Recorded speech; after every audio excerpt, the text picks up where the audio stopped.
Je pense que les Koldois ont trouvé en nous leur vrai maire.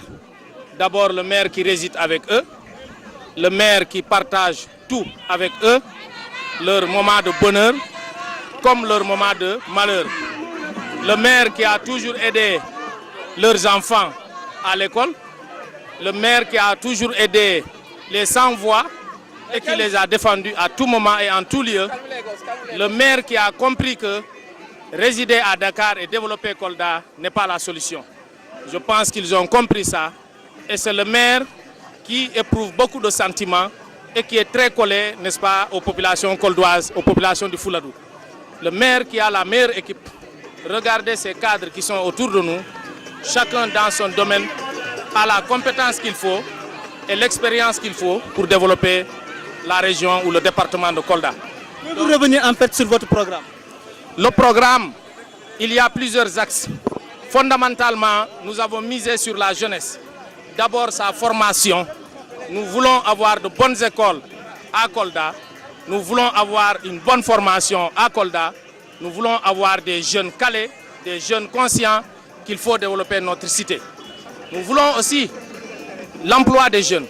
Savez-vous que dans cette ville-là, il n'y a pas assez de jeunes qui travaillent. Donc nous voulons éradiquer ça.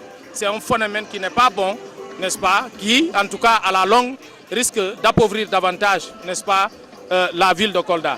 Nous voulons aider les femmes de Kolda. Les femmes qui sont, en tout cas, celles qui sont les actrices principales du développement. Et je pense que ce sont des gens qu'il faut aider. Donc, il y a plusieurs, n'est-ce pas, secteurs que nous allons toucher, n'est-ce pas, depuis la santé.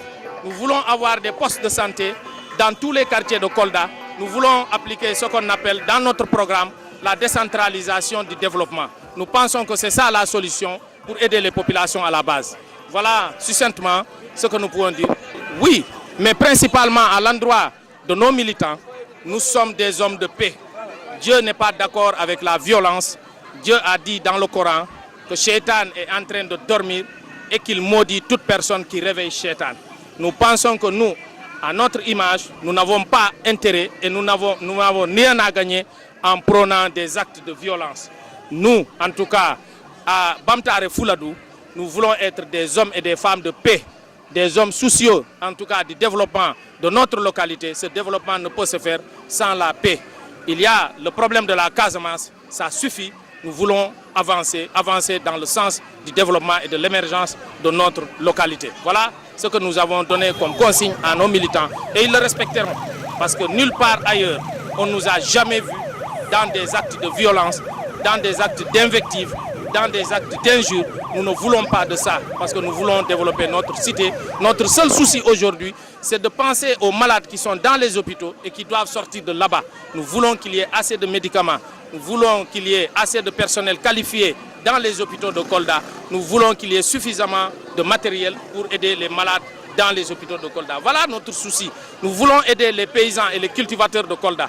Nous voulons aider ces gens-là. C'est des couches vulnérables, des gens qui n'ont aucun moyen pour en tout cas subvenir à leurs besoins. Nous pensons que l'élu local de 2014 doit être quelqu'un, n'est-ce pas, qui va développer sa cité, mais pas la détruire par la parole, pas la détruire par le coup de poing, pas la détruire par la pierre, mais la détruire par l'intelligence, le programme et, n'est-ce pas, la technicité qu'il faut pour en tout cas. Et pour ça, notre équipe, elle est prête.